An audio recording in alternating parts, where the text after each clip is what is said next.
Hello, I am George Rodriguez, a business manager specializing in the agribusiness market across Latin America. Today I want to address a piece of news that was published this morning by CNN Brazil and which, in my assessment, represents one of the most important legislative developments for Brazilian agribusiness in recent years: the return of PROFERT to the floor of the Chamber of Deputies. I want to go deep on this from a technical, economic, and strategic standpoint, because what is at stake here is not politics. It is food sovereignty. The news. PROFERT, Brazil's program for the development of the fertilizer industry, returns to the floor of the Chamber of Deputies this week, on 12th May 2026, with a mission that Brazil has been attempting to fulfill for a long time, to create the conditions for producing more fertilizer domestically and reducing dependence on imports. The program was authored by Senator Laércio Oliveira of the PP party from Sergipe. It arrives in the chamber after the House approved last week the PNMC, the National Policy on Critical and Strategic Minerals, which placed fertilizers under the same umbrella of incentives designated for minerals that are strategic to the national economy. The two initiatives are complementary. In practice, PROFERT works as follows. It creates a special tax regime, modeled on the Repetro framework for the oil and gas sector and the REIDI framework for infrastructure, providing for the suspension and subsequent zeroing of PIS, PASEP, COFINS, IPI and import duty for companies investing in the construction or expansion of fertilizer production plants in Brazil. It has a duration of 5 years. Qualifying companies may also issue incentivized debentures with income tax exemption for individual investors, substantially reducing the cost of capital market fundraising. The context. Why now? The urgency of this agenda has been accumulating for years. But two recent events transformed the debate from political to structural. The first was Russia's war with Ukraine in 2022, which triggered the initial alert regarding the fragility of the global fertilizer supply chain, given that Russia is the world's largest exporter of nitrogen-based fertilizers, and Ukraine is one of Europe's largest producers of potash and phosphate. The second, more recent and more directly impactful for Brazil, was the US-Iran conflict and the blockade of the Strait of Hormuz. Approximately 35% of the urea imported by Brazil originated from Iran. When the strait was blocked, the international market price of urea rose by more than 30% within a matter of weeks. It was this accumulation of geopolitical shocks that led both the government and Congress to act in concert in 2026. The figure that puts everything into context: Brazil imports more than 80% of the fertilizers it consumes.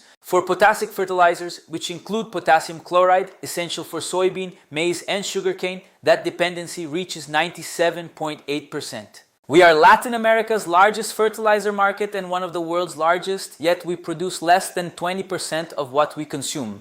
Movements in the productive chain.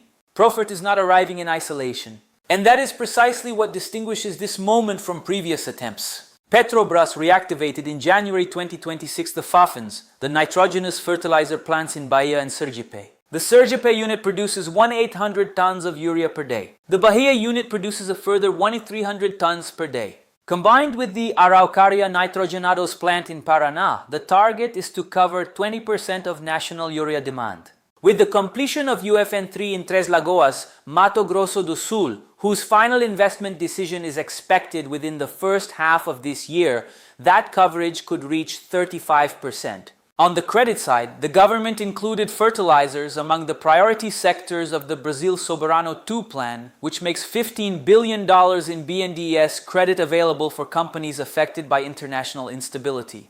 These credit lines were opened in April 2026. And still this month, the National Treasury will hold the 5th edition of Ecoinvest Brazil, and private sector sources indicate that fertilizers are expected to be among the prioritized supply chains for the first time. The program operates as a subsidized credit auction. The Treasury lends to financial institutions at 1% per annum, in return for which they must raise at least 4 times that amount in private capital, with a minimum of 60% from foreign sources. Across its 4 previous editions, Ecoinvest mobilized more than $75 billion, of which $46 billion was raised internationally.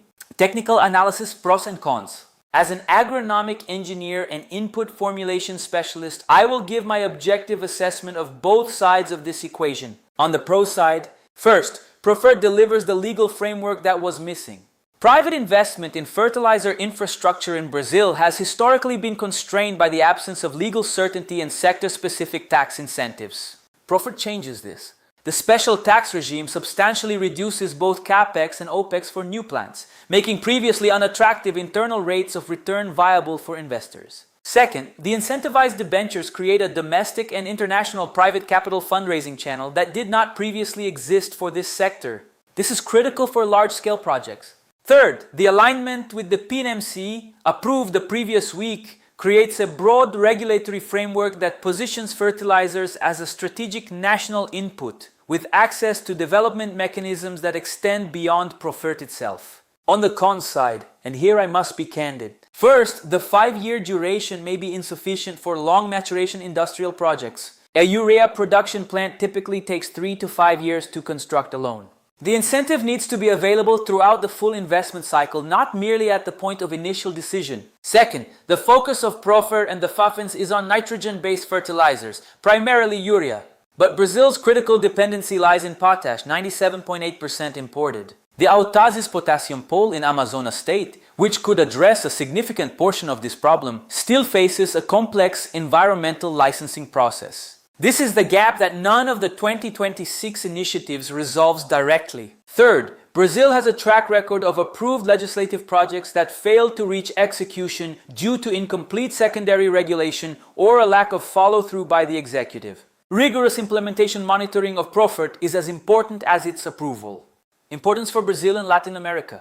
Brazil is the engine of South American agribusiness. When fertilizer costs rise here, they rise across the entire global protein supply chain: soybean, maize, beef, poultry, and pork. Sovereignty in fertilizer production is not a question of domestic competitiveness. It is a question of global food security. For Latin America, a Brazil that produces its own fertilizers is a Brazil that can export inputs to neighboring countries, Argentina, Colombia, Peru, Chile, building a regional supply chain with reduced dependency on the geopolitical routes of Europe and Asia. Closing. PROFERT will not resolve 80% dependency within a single crop season, but it is the first concrete legislative step in an agenda that Brazilian agribusiness has been awaiting for years. Combined with the reactivation of the Fafens, the Ecoinvest program, and BNDES credit lines, it composes the framework that was missing for private investment to have a viable pathway. The question that remains is one of execution, and the market will hold that to account. I am George Rodriguez. Until the next piece of content.